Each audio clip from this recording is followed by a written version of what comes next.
अस्सलाम वालेकुम फ्रेंड, आइन करेंगे without expansion show that 632743854 is equal to 0। So हम एक्सपेंशन करेंगे कि ये शो करना है। इसका हमने एक इक्वल टू 0 कर दिया।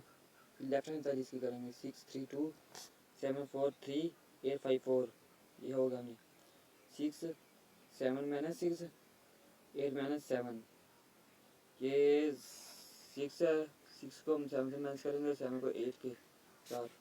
इसी तरह 3 लिख लिया, 4 माइनस 3 5 माइनस 4 2 लिख लिया, 3 minus 2 4 minus 3 is equal two by C2 को हमने कर दिया है कॉलम 2 को कॉलम 1 के साथ माइनस कर दिया और कॉलम 3 को कॉलम 2 के साथ माइनस कर दिया।